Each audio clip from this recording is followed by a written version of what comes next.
सरकार ने जेवर को दी एक और बड़ी सौगात। 6 एकड़ जमीन पर बनेगा सुपर स्पेशलिटी हॉस्पिटल और ट्रॉमा सेंटर।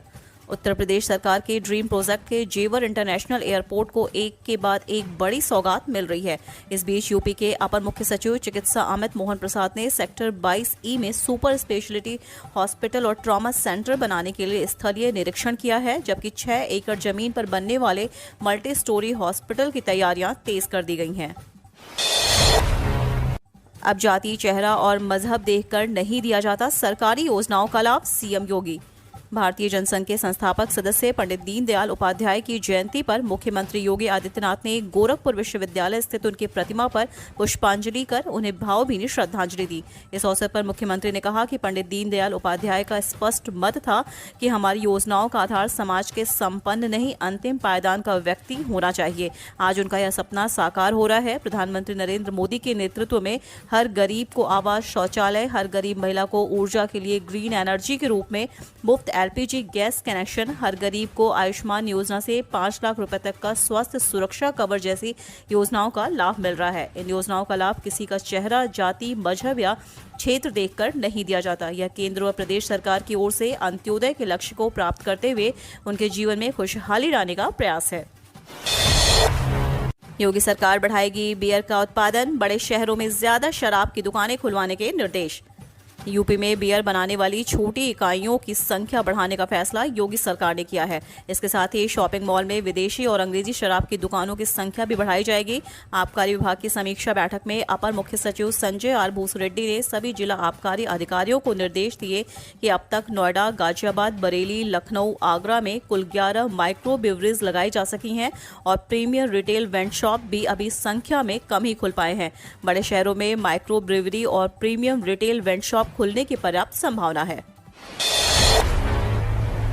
केंद्र सरकार के साथ बातचीत को लेकर राकेश टिकैत ने किया बड़ा ऐलान। 3 केंद्रीय कृषि कानूनों के खिलाफ जारी किसानों के धरना प्रदर्शन के बीच दिल्ली हरियाणा के सिंघू बॉर्डर से राहत भरी खबर आ रही है। संयुक्त किसान मोर्चा के अग्रणी नेताओं में शुमार भारतीय किसान यूनियन के राष्ट्रीय प्रवक्ता राकेश टिकैत ने कहा कि बातचीत केंद्र सरकार को शुरू करनी है, वे लोग इसके लिए तैयार हैं। उन्होंने अपनी ओर से सकारात्मक पक्ष रखते हुए यह भी कहा कि अगर केंद्र सरकार बातचीत की शुरुआत करेगी तो संयुक्त किसान मोर्चा के सदस्य इसमें जरूर जाएंगे। वे शुक्रवार को कुंडली बॉर्डर पर आयोजित एक सभा को संबोधित कर रहे थे। यूपी में अंडा उत्पादन का हब बनेगा सहारनपुर। प्रतिमाह सप्लाई होंगे 5 करोड़। लकड़ी पर नक्काशी के लिए दुनिया भर में अपनी पहचान बनाने वाला सहारनपुर अब अंडा उत्पादन में भी अपनी पहचान बनाने जा रहा है। सब कुछ ठीक रहा तो सहारनपुर के प्रतिमाह 5 करोड़ अंडे उत्तराखंड, हरियाणा, मध्य प्रदेश, दिल्ली आदि राज्यों को सप्लाई करेगा। अभी तक सहारनपुर 3.74 करोड़ अंडे प्रतिमाह सप्लाई कर रहा है।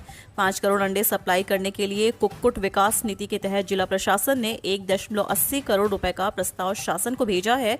जिले में अंडा उत्पादन की करीब 95 यूनिट लगी है। इन्हें एकत्र कर अलग अलग क्षेत्रों के 8 क्लस्टर बनाने की योजना का प्रस्ताव जिला प्रशासन द्वारा शासन को भेजा गया है। हथनीकुंड बैराज से छोड़े गए पानी से बागपत और शामली में यमुना का बढ़ा जलस्तर, किसान चिंतित। पहाड़ों पर लगातार बारिश हो रही है, मैदानी क्षेत्रों में भी पानी का स्तर बढ़ा है। बागपत और शामली में यमुना का जलस्तर बढ़ गया है। बारिश की वजह से हथनीकुंड बैराज से यमुना का जल स्तर बढ़ गया है। यमुना के निकटवर्ती गांव में अलर्ट जारी कर दिया गया है। वहीं किसानों को भी खेतों में न जाने के लिए ऐलान किया गया है। यमुना पर न जाने की अपील की जा रही है। इस बार रिकॉर्ड तोड़ बारिश हो रही है। पहाड़ों पर भी बारिश का प्रतिशत बढ़ा है। पहाड़ों की बारिश से ही नदी नाले उफान पर हैं। किसानों की आय दोगुनी करने का लक्ष्य। कल्याण मेले में मिलेंगी सभी योजनाओं की जानकारी। किसानों की आय दोगुनी करने की दिशा में शनिवार 25 सितंबर को सुबह 10:30 बजे से पंडित दीनदयाल उपाध्याय की जयंती के अवसर पर प्रदेश सरकार द्वारा प्रत्येक विकास खंड में किसान कल्याण मेले का आयोजन किया जाएगा। इसमें गन्ना, कृषि, उद्यान समेत कई सरकारी विभाग अपने स्टॉल लगाएंगे। प्रदर्शनी में किसानों को योजनाओं व नवीनतम तकनीकी के बारे में बताया जाएगा। साथ ही कृषि विज्ञानी व विशेषज्ञ किसानों की समस्याओं को हल करेंगे। स्थानीय जनप्रतिनिधि किसान मेले में मुख्य अतिथि के रूप में मौजूद रहेंगे। 1 अक्टूबर से काम नहीं करेगा इन बैंकों का पुराना चेक। IFSC कोड भी बदला। यदि आपका खाता इलाहाबाद ओरिएंटल व यूनाइटेड बैंक में है तो 1 अक्टूबर से पहले पुराना चेकबुक बदलवा लें, क्योंकि 1 अक्टूबर से बैंकिंग सिस्टम पुराने चेक को रिजेक्ट कर देगा। बैंकों का विलय होने से खाता धारकों के खाता नंबरों, IFSC व MIECR कोड में बदलाव होने के कारण पुरानी चेकबुक अमान्य हो जाएगी। बैंक ने ग्राहकों को सूचित किया है कि वे तुरंत अपनी शाखा में नए चेकबुक के लिए आवेदन करें, जिससे वह आगे किसी भी तरह की असुविधा से बच सके। अगले 24 घंटे में इन इलाकों में होगी झमाझम बारिश, मौसम विभाग की जारी की ये चेतावनी। सितंबर का महीना खत्म होने को है, लेकिन मानसून है कि वापस जाने का नाम नहीं ले रहा। हर साल 25 सितंबर तक मानसून की वापसी हो जाती है, लेकिन इस बार संभावना जताई जा रही है कि 29 सितंबर तक मानसून की वापसी होगी। इस बीच देश के अलग अलग हिस्से में लगातार बारिश भी हो रही है। आज भी कई इलाकों में बादल छाए हुए हैं और कई इलाकों में बारिश भी हो रही है। दिल्ली NCR के आसमान में आज भी बादल छाए रहने के साथ हल्की से मध्यम बारिश की संभावना है। वहीं पूर्वी उत्तराखंड, पूर्वी उत्तर प्रदेश, पश्चिम राजस्थान, मध्य प्रदेश, झारखंड, तमिलनाडु, पौंडीचेरी और केरल को लेकर येलो अलर्ट जारी किया है, जहां मध्यम से भारी बारिश की संभावना है।